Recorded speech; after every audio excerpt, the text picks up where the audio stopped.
From the New York Times, I'm Natalie Kitroeff. This is The Daily.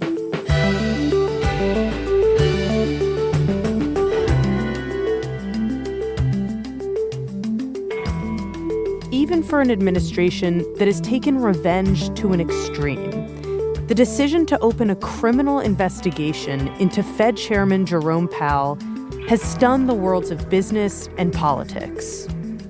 Today, my colleagues Colby Smith and Glenn Thrush explain how the investigation came about, the panic it unleashed, and why it might have made the Fed chair stronger than ever.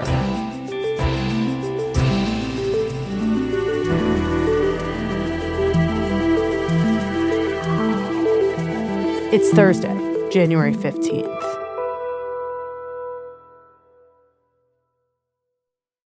Glenn, Colby, welcome to the show. It's great to have you here. Thank you. Thanks. It's good to be back. So for the past several months, we've been tracking this simmering conflict between President Trump and Federal Reserve Chair Jerome Powell. Trump has been trying to push Powell for a while now to lower interest rates as fast as possible, and Powell has been resisting. And then in the past few days, really, that fight entered a new and unprecedented phase. Federal prosecutors opened a criminal investigation into Powell, and that set off a firestorm in Washington.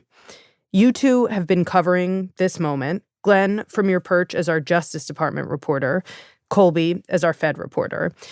And I want to start by asking you, Colby, to help us get up to speed on how exactly we got from simmering conflict to this extremely tense moment. So it all centers around interest rates. As you mentioned, Trump has been all over the Fed for not lowering borrowing costs as fast as he would like.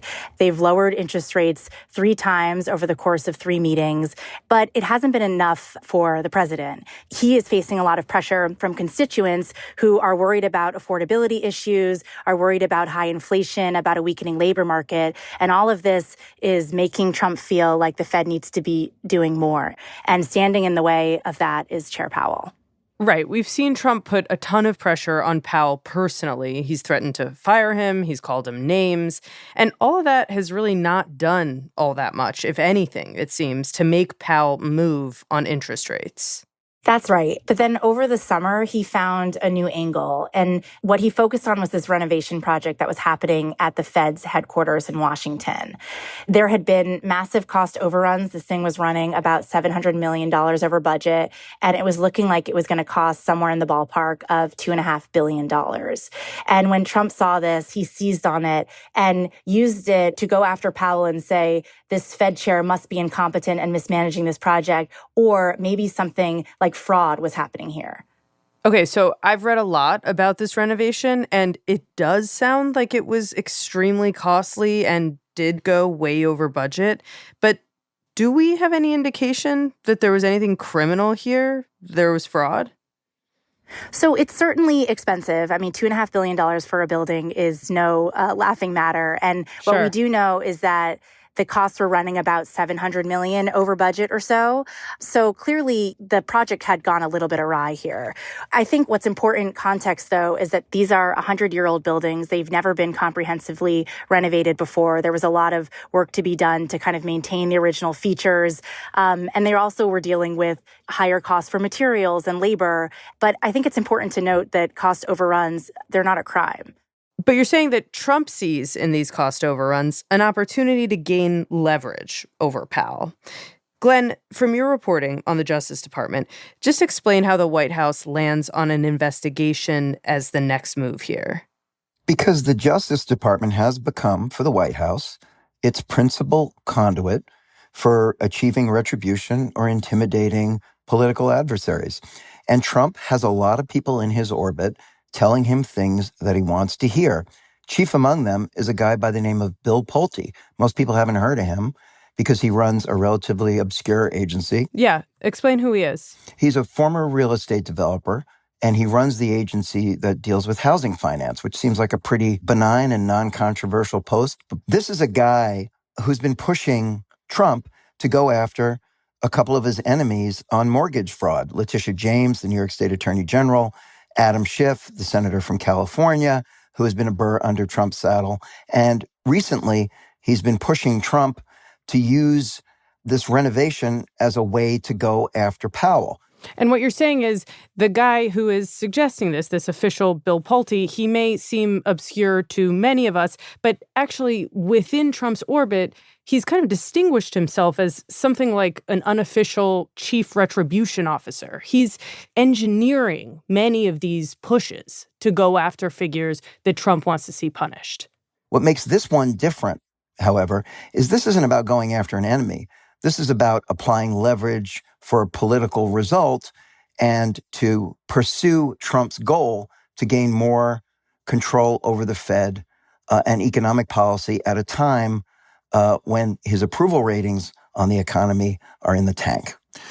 So Pulte has been in Trump's ear, telling him that this is a possibility, that something could really be done against Powell. Which, of course, we now know they did take action against Powell. So tell me about how this all came about. What exactly happened? So enter Jeanine Pirro. She is the U.S. Attorney for Washington, D.C., the District of Columbia. And she is the person who has jurisdiction over the Fed headquarters. So this is in her territory. Pirro is obviously somebody who has been close to Donald Trump for a long time, decades, really. She is the former Westchester District Attorney. She's a former Fox host. She is somebody who talks to Trump constantly. Pirro, at some point in the fall, we think around November, starts reading press accounts, including one in the New York Post that really hits home for her. And she decides to assign a couple of prosecutors in her office to begin a preliminary inquiry into Powell's activities. She's reading press stories, to be clear, she's reading press stories that are talking about this renovation and the fact that it is costly. Yeah, and really press stories from Trump-friendly news outlets that are emphasizing the potential culpability of Powell in something nefarious. So this motivates her, and she starts moving forward. Our sense is that this started off pretty slowly, but by December, this starts to really pick up. And Pirro's office sends the Fed 2 letters requesting information. Now, we don't have copies of these letters, but they've been described to us. And one Pirro associate said, these were among the most polite letters her office ever sent to anyone. Colby, is that sense shared within the Fed? Like, how were these letters received? These were seen as, casual outreach. I mean, breezy almost in a way. Nothing of the sort that would lead to a criminal investigation and an imminent one at that. There was no mention of an investigation, no mention of subpoenas, no deadline even for a response. They were over the holiday period. It was around December 19th, and then the second email came on December 29th. And there was no real sense of kind of urgency in terms of a response. And so the Fed sits tight. They don't respond to those letters, and they never expected what would happen next. Okay, I get that these letters landed during a kind of dead holiday week, and they didn't come with a deadline. But these were prosecutors asking for information, right? Like, why didn't the Fed respond? Do we know? So I think there's a lot we don't know about the ins and outs of their responses here. But I think what's been clear, especially about these renovations, is that this is something that the Fed has had to provide a lot of answers for. And they have provided a ton of information since this whole controversy broke out back in July. That was a time when there was so much scrutiny over this project, which is a $2.5 billion sprawling multi-year undertaking that had drawn so much attention that even the president came and visited the active construction site and openly sparred with Chair Powell over the true costs of the project. So this is something that they had answered countless lawmaker questions about, not only about the nature of the cost overruns, but what the specific plans around the project were going to be. So I think in a lot of ways, the perception was there's a lot of information already out there about these renovations, and I don't think that they thought that this required an immediate response. Got it. So the lack of response to these letters may have been because Powell is basically saying we have been forthcoming and we haven't done anything wrong. So, Glenn, tell me, how do we get from these apparently very polite letters to a criminal subpoena? It's right here that this collides with the pressure campaign that Trump is ramping up against his own Justice Department. A couple of days earlier, very interesting closed-door meeting between Trump and dozens and dozens of U.S. attorneys from around the country, including Jeanine Pirro. Trump lashes out at them, calls them weak, accuses them of not aggressively enough pursuing his retribution agenda. And it is just a couple of days later that Pirro makes the decision to start playing hardball with the Fed. And then on Sunday night, we break the story that Pirro initiated a criminal investigation into the Fed. And then Powell comes out and says his office got subpoenas on Friday. And the way Powell did that was extraordinary. Good evening. On Friday, the Department of Justice served the Federal Reserve with grand jury subpoenas, threatening a criminal indictment. Shortly after we broke the story, on Sunday night, the Fed released a 2-minute video. It featured Powell standing alone in front of a lectern, reading a statement. This unprecedented action should be seen in the broader context of the administration's threats and ongoing pressure. And it basically called out the president for these legal threats. This new threat is not about my testimony last June or about the renovation of the Federal Reserve buildings. And he made clear that all of these legal threats related to the renovation, those are pretexts, were nothing more than pretexts to put pressure on the central bank to lower interest rates. This is about whether the Fed will be able to continue to set interest rates based on evidence and economic conditions, or whether instead monetary policy will be directed by political pressure or intimidation. And Colby, you've been covering the Fed and Chair Powell for a very long time. So just explain for me why this video was so extraordinary. So we hadn't really seen Powell directly respond to anything the president has really done. Now, what that has looked like is Powell kind of brushing aside all of the various attacks that the president has thrown his way. Anytime he's insulted him, anytime he's threatened to fire him or tell him to resign, Powell has pretty much ignored that. I have served at the Federal Reserve under 4 administrations, Republicans and Democrats alike. But this was different. This was not a rhetorical attack. This was not something that I think the chair thought that he could ignore. I think the thinking there was that this was a moment to step up and say something strong about Fed independence and to show that, the Fed was not going to be pushed around any longer. Public service sometimes requires standing firm in the face of threats. I will continue to do the job the Senate confirmed me to do, with integrity and a commitment to serving the American people. Thank you.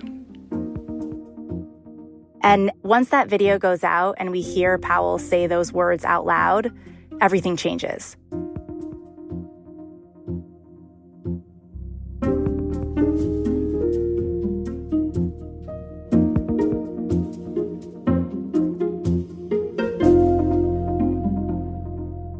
We'll be right back.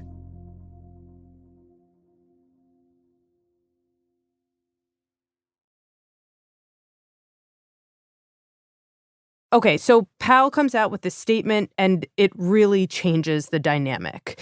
How? Walk me through that. What happens? We see a backlash from Republicans and Trump allies across the board that we had not seen after the announcement of investigations and prosecutions. This is totally different. The first person out of the gate was Tom Tillis. D.O.J. The president said he wasn't in the mix. Another example of amateur hour as far as I'm concerned. Do you think the president... He's a kind of a moderate Republican from North Carolina. He's not running for re-election. Those are always the people who speak loudest in Washington. And he comes out and he says, President Trump, whoever you send up to the Hill to replace Powell, I'm not even going to vote on if you continue down this road on this prosecution. So should they drop the investigation? I'm not going to get into that. What I'm going to do is drop any consideration for any board confirmation until it's done. That just hasn't happened before. And then in the succeeding hours and really over the next 36 hours, we just saw this cascade of criticism. I will be shocked if he has done anything wrong. From places Trump isn't used to seeing criticism from, Fox News. Well, I'm not sure this investigation will ever go anywhere. I doubt very seriously that Jerome Powell lied to Congress in any intentional way. He may have been mistaken in something that he said, but I think he's an honorable man. Larry Kudlow. He was a terrible Fed chair, but he's not a criminal. One of his top economic advisors during the first term, and somebody Trump watches on TV all the time, said this was a stupid idea. And other members of the Senate, including John Thune, the majority leader, if the Justice Department is pursuing something, I hope they have a smoking gun, expressed extreme skepticism about this and said that they needed to see real evidence that Powell had committed criminality for this thing to go forward with their approval.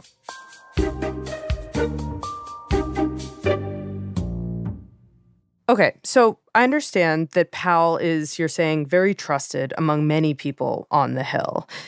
But Glenn, we know that Republicans have been very willing to go along with a lot from Trump. A lot of retribution efforts, even a lot of attacks on the Fed before this. So why do they break with him on this so forcefully? In less than 6 months, the midterm elections are going to hit full swing. And there is nothing that makes Republicans speak up louder and challenge their own president than the potential prospect of losing their jobs. And anything that threatens the potential stability or the economy, they are going to fight back. And that's exactly what we're seeing. And I also think it's important to note that nothing's going to rattle financial markets more than thinking that the central bank isn't independent. And it's been notable that we haven't seen more of a market reaction. I think some people were expecting in the aftermath of this that this would be a seismic moment. But a lot of what I hear is that having so many Republican lawmakers come out and say that they don't stand by attacks of this nature has really helped to alleviate fears that the Fed isn't suddenly going to fold here and no longer act independently. But again, I mean, it's not just the economy that I think these lawmakers are focused on. It's really Wall Street, which we know is a barometer of success for the president. And just say quickly why it is that Wall Street will react so strongly to the appearance that the Fed's independence is really being threatened? Well, so much of the stability of the financial system rests on the fact that we have a central bank that wants to pursue low, stable inflation and a healthy labor market. And if that has changed, then I think people's assumptions about the financial system in the U.S. start to change. That independence is what bolsters people's confidence in the dollar, in U.S. treasuries. And so if you flip the script on Fed independence, then it really starts to change people's perspective of just how stable is the U.S. economy and its financial system. Another way to think about this is like pulling out the one Jenga piece you cannot afford to pull out. This is not something that Republicans want. It's not something that adds to stability. Look, when the Justice Department goes after James Comey or Tish James, it compromises fundamental issues of rule of law. But, it doesn't imperil the overall economy. That's something Republicans on the Hill cannot abide. And what has the Trump White House response to this rare showing of dissent been? Like, does Pirro, for example, see her actions as a mistake now? Jeanine Pirro's reaction to this has been really interesting. When the blowback happened, and it was pretty much instantaneous, Pirro responded by downplaying the seriousness of this investigation. She essentially said that the lack of response is what precipitated this, that an investigation is far from being a prosecution. Pirro has downplayed the likelihood that this will result in prosecutions. So she did something that you almost never see Justice Department people do in the Trump era, and that is walk it back ever so slightly. But she's somebody who is attempting to balance her desire to please the boss with maintaining some semblance of her own image as an impartial prosecutor motivated by facts rather than politics. And who knows, while the Republicans on the Hill and the international monetary community might think Pirro has gone way overboard, Trump, to some extent, is quite likely to see this as her executing something that he wanted accomplished. And do we have an understanding of how Trump is perceiving this? What's his reaction been? So Trump is not necessarily backing away from this. He tried to create some distance between himself and the investigation. He said he didn't know anything about it, but he's certainly not taking the opportunity to, shift his tone as it relates to Powell. He's billions of dollars over budget, so he either is incompetent or he's crooked. I don't know what he is, but he doesn't do a very good job. Recently, he, called him a jerk and said that it didn't really matter much because he'd be out soon. Last week, the average 30-year mortgage dropped below 6% for the first time in many years. It's coming down very rapidly, and that's not with the help of the Fed. If I had the help of the Fed, it would be easier, but that jerk will be gone soon. Referencing the fact that Powell's term is up in May. But what we do know is that inside the administration, it's a bit more complicated. Treasury Secretary Scott Bessent, who's leading the process to find Powell's replacement as chair, was not on board with this decision at all. He called the president directly when he found out the investigation was moving forward and, expressed his frustration and told the president that this could impede their plans to confirm a new chair for the Fed. And is that true? Colby, could this actually impact the administration's ability to nominate Powell's replacement? Yeah, this could be a big impediment. I mean, as Glenn mentioned earlier, it was Senator Tillis who kind of raised his hand and said, I'm not going to be on board with approving or moving along any of the nominations that the administration is putting forward for this chair position. And that's a big problem because he's on the Senate Banking Committee, and they are responsible for vetting and questioning and then voting on who proceeds to the full Senate for a vote. And if they lose Tillis, that could result in a deadlocked vote. So it could very easily be the case that the whole Fed nomination process gets thrown off the rails. Second to that, it's very possible that Chair Powell decides to stay on as a governor after this point. His term as chair is up in May, but he technically can stay on at the central bank until 2028 when his term as a governor expires. Now, this is important because what Trump really wants to do is to put as many of his supporters at the Fed as possible. And if Powell doesn't leave, that blocks another vacancy that Trump would have had to put forward someone that he wanted in that position. Can we just pause and cogitate for a second on that? What you just said is essentially that this dramatic move against Powell may have both made it much harder for Trump to put his own person in as the head of the central bank, and it also may prompt Powell to stay on at the bank in a voting capacity for a while, longer than Trump probably wants. The paradox here is Trump may have lost a significant amount of his authority over the American economy by trying to assert dominance over these institutions. His reach might very well have exceeded his grasp. I know we say this a lot in a lot of contexts, but Trump is, not too far from the second half of his second and lame duck term here. And he may have pushed this a bit too far. He's been able to have his way with the Justice Department. He's been able to have his way with Republicans on Congress until fairly recently. He can extract a dictator from Venezuela, it seems, without much resistance. Exactly. But this is a guy who's got a 40% approval rating, and there are limits to his authority. And what he's also hitting here are the institutional strengths that were created, this bulwark in the Federal Reserve in the early 20th century that were intended to withstand precisely this kind of an executive power grab. And this might be a real moment, potentially a high watermark in terms of Trump's control over the economy. This is the kind of mistake that presidents tend to make. We tend to think of Donald Trump as being completely outside of the stream of history. But presidents, typically in their second terms, oftentimes after an election that they believe validated them, tend to reach for goals that they do not have the political support to achieve. Time will tell if this is one of those instances, but the early indications are Donald Trump may have gotten himself into some trouble here. And for Powell, Colby, and the Fed, what is the lesson in all of this? This institution that prides itself on being so careful with its words and so cautious to not engage in any partisan behavior has now come out and defended itself forcefully, and it seems to be working. So what's the upshot? I think the upshot here is that the Fed, in being so quiet and so non-confrontational in the past year, I think they built up a lot of respect and goodwill. And so when the time came when the president took too aggressive of a step and attacked the institution in a way that so many people thought was a step too far, when they finally did respond, everyone sat up and listened. And I think that now we are entering a new era where officials feel a little bit more forthright in calling out the president for what he is doing. And that, in turn, I think, is going to help to bolster the independence of the Fed, which had been under, relentless attack in the past year or so. And in some ways, in trying to weaken the Fed, the president and the administration only made it stronger.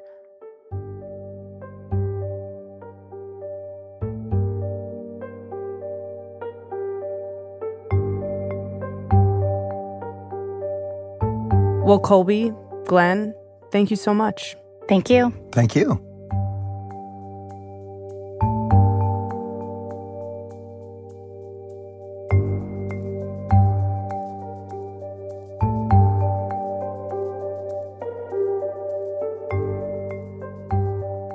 We'll be right back.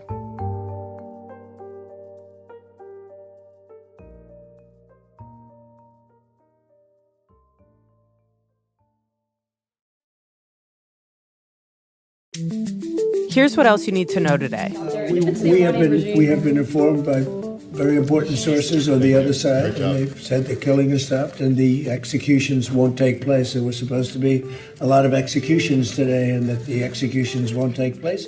On Wednesday, President Trump said that the Iranian government appeared to have stopped killing protesters. Trump had been threatening to attack Iran if the government harmed demonstrators, and he didn't say Wednesday whether he was still considering military action. Does this mean military action is now off the table against Iran? We're going to watch and see what the process is, but we were given a very good statement by people that are aware of what's going on. Iran had announced on Wednesday that it was closing airspace across the country to commercial flights, and the U.S. military had evacuated personnel from Qatar amid the tensions. But after Trump's comments, a U.S. military official told The Times that the Pentagon was ready to bring troops back to the base in Qatar, saying the president had given a, quote, off-ramp. And Senate Republicans successfully blocked an effort to force President Trump to seek congressional approval for any military action in Venezuela. Last week, it seemed that the measure to curb the president's war powers would come up for a vote after 5 Republican senators said they would support it. But on Wednesday, after speaking with officials from the Trump administration, 2 of those senators, Josh Hawley of Missouri and Todd Young of Indiana, flipped their positions and joined the push to kill the measure. Today's episode was produced by Mary Wilson and Michael Simon Johnson.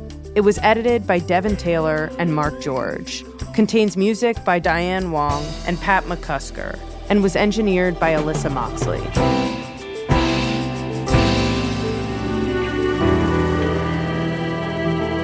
That's it for The Daily. I'm Natalie Kitroeff. See you tomorrow.